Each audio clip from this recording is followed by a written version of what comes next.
Hello, everyone, I'm tyc. In today's video, I'm gonna show you the character of the most powerful AURAIST and cursor. Why is it the most powerful? It's not a clickbait. After my personal research, this is the most suitable character to be AURAIST and cursor. To be an AURAIST, you need to provide your teammates with aura effect and curse effect. So you have to be tanky enough. That's because after you die, your teammates cannot have the aura. So first we'll consider how to be tanky. ROSA is very good at defending. She's currently the most tanky character in Torchlight Infinite. As an AURAIST, we can have full attack and spell block ratio, and damage decrease. At the same time, aura brings a lot of survival. This is the effect of aura. The aura is not full here. I may have to log in again. ROSA is not only tanky. Her relic is also worth being mentioned. Let me log out first. After having legendary relics, ROSA's trade skill can make her drag enemies. After the group enters the map, I just run with my trade skill. All the monsters are dragged to me. This way, it reduces the number of times my teammates get hit. And it can help them gather monsters. This is the second effect of AURAIST, gathering monsters. What about the third one? It's the trade. Within the range of trade skill. In the Holy Domain, for every 5 murderous intent you currently have, increasing additional attack and cast speed for all units. This gives your teammates an extra boost of damage. As a result, ROSA is very qualified to be an AURAIST and cursor. She's tanky enough. After entering the map, all you need to do is take damage and drag monsters for your teammates. Let's talk about the gear. The gears are crafted around an MR as an AURAIST build. We all know that an MR has both aura effect and curse effect. For every blemished effects, increase aura effect and curse effect. Double enhancement. This MR adds 5% aura effect. This belt was 600 to 800 FE when I bought it. I forgot, since this is pre-season, no matter 5% aura effect, 4%, or even 3% works. If it's 4% aura effect, it's not expensive, about 3 to 400 FE. Then a word about the build. The weapon. Any weapon is fine, since I have blink. I choose cane here. You can use any weapon you want, even with dagger or claw, any weapon will do. Mobility skill should be replaced accordingly, with spiral strike, or something. Whatever you like. Crafting is to craft blemish. I chose the base at random, because there are no empty ones. I just picked one at random, same with the shield. This one can also be replaced with blemish. You take the wide rarity gear, any gear, and just craft 6 blemish. The ring, not that only one curse effect is needed. I've got a bad ring, it's random. All it takes is one curse effect, all the rest are crafted blemish. As to the base, I recommend erosion resistance through dream interpretation.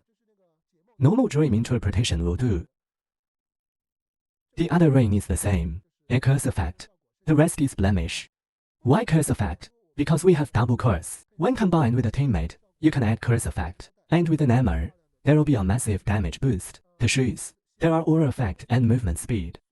The rest is blemish. I got these shoes off the rack. I bought it for a couple FE. Some random, have finished product. Same with the gloves. Just AT0 erosion resistance. To fill up erosion resistance. The rest are blemish. Erosion resistance is actually too much. Let's see the info. Erosion resistance is already over. There are 3 erosion resistance in the ring and shoes. Actually, only 2 erosion resistance are needed in these 3 gears. Then there will be enough erosion resistance. Then the gloves. I was in the middle of a sentence. 1 erosion resistance, the rest are blemish. The base, put attack and spell block ratio in dream interpretation. This is optional, because I've already got enough attack and spell block. The chest armor is easy to understand. Aura effect, better not to have this affix. 1 aura effect is fine, all the rest are crafted blemish. Helmet, here's the deal. Of course the best affixes are aura effect and sealed mana. The rest one, if you can, replace it with blemish. The helmet may be a little expensive in all the parts. Not that expensive. Mine was crafted unsuccessfully by someone. It costs 100 FE. The necklace. There are many options. You can use a regular necklace and craft a blemish one, or you can choose like me. I take a curse. Trigger curse on hit. This is curse of tyc damage.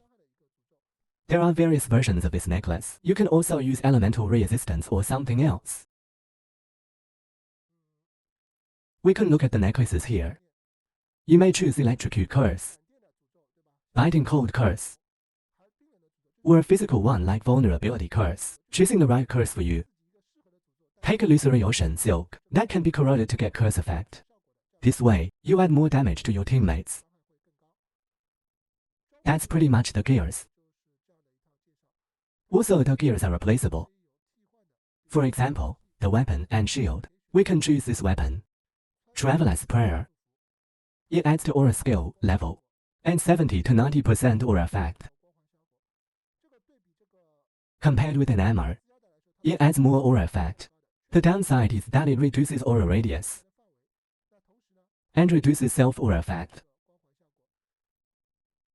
It makes you more vulnerable. But it's not a big deal.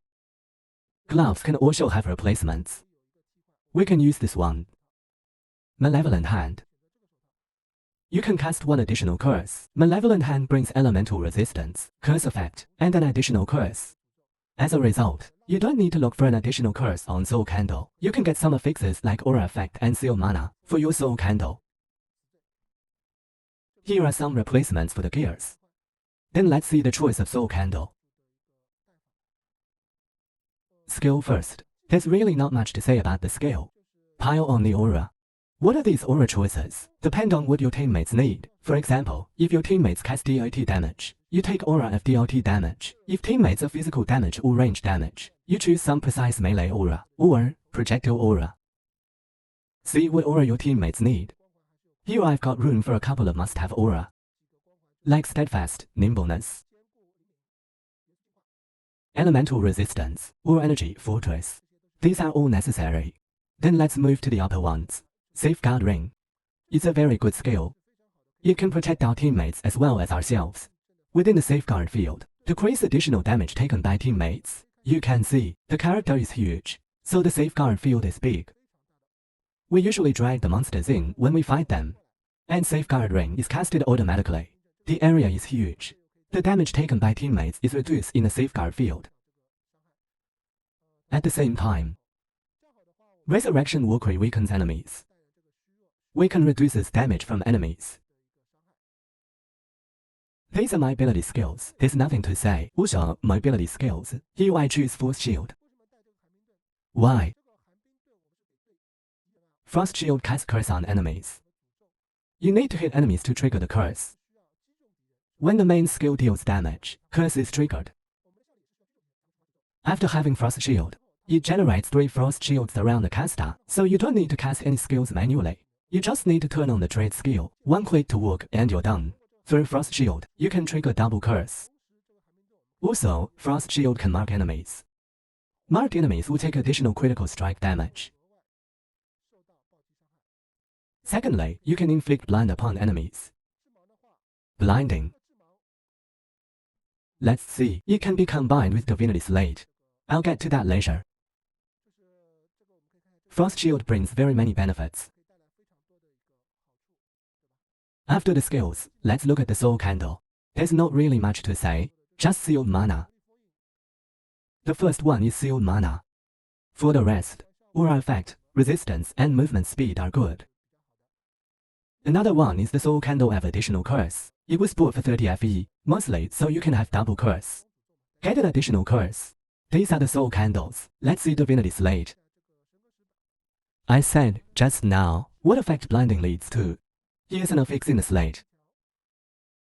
Blinded enemies are unable to use critical strike. Through the blinding brought by Frost Shield, enemies can't use critical strike, which means we won't take any critical strike. This way, the survival is enhanced. As to the affixes of Pedigree of Gods, let's see the talent first, and talk about that later. I choose Goddess of Deception, because there's a lot of life, energy shield, and skill duration. Also a lot of Sealed Mana. Since we need to open a lot of aura, Seal mana is very important. What about the nodes? Let's look at each one individually. First, choose mixture. Why mixture? Because elemental damage will be converted to erosion damage. It doesn't matter. It's mostly the last one. When dealing damage to enemies, at 99% chance to paralyze the target. Paralyze increases 10% damage the enemy's taken. This way, your DPS teammate don't need to look for any kinds of paralyze ways. It allows him to do more damage with his gear choices. We provide him with paralyze.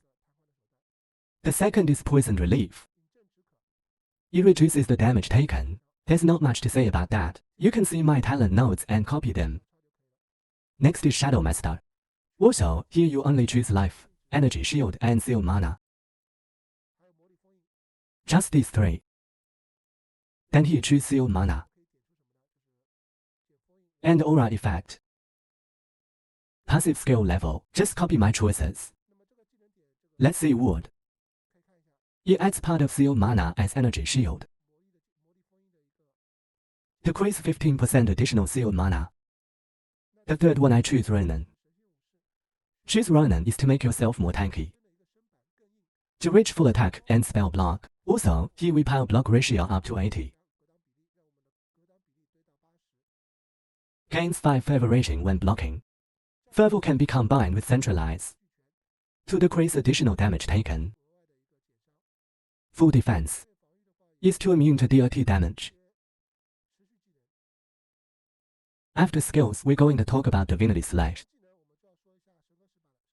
Better have reflection in Pedigree of Gods, because reflection adds 20% aura effect. This one is a huge boost for us. 20% is the equivalent of aura's more. Reflection is very important. As to the rest, depend on personal financial resources. I bought this Pedigree of Gods at a low price, about 100 FE. Then a Corner of Divinity. For your Corner of Divinity, better have this one. Add elemental resistance and erosion resistance per 1200 armor. This way the resistance will be added very much. Originally, the gears don't have any resistance, except erosion resistance. This Corner of Divinity brings you a lot of elemental resistance. This one is the same. Then you need blinded enemies are unable to use critical strike. This one the same. It doesn't matter what spell block is in this slash. For your Corner of Divinity, give us elemental resistance and erosion resistance. Then God of War's Divinity. This is a must. Add 1% block ratio for every 7% of life lost. ROSA doesn't need high amount of murderous intent. We only need to pile block ratio up to 80%. So this attribute doesn't need to be particularly high. 2 would be nice. As to the rest of the affixes, try to find survival. Basically, that's all for the build. My gears were improvised, so they are not particularly perfect. The general idea is just like this. Personally, I think ROSA is a qualified Aurist and Cursor, because through an MR and her traits, she can attract monsters. Also, she has high survival. If you like this video, please subscribe. That's all for this video. See you.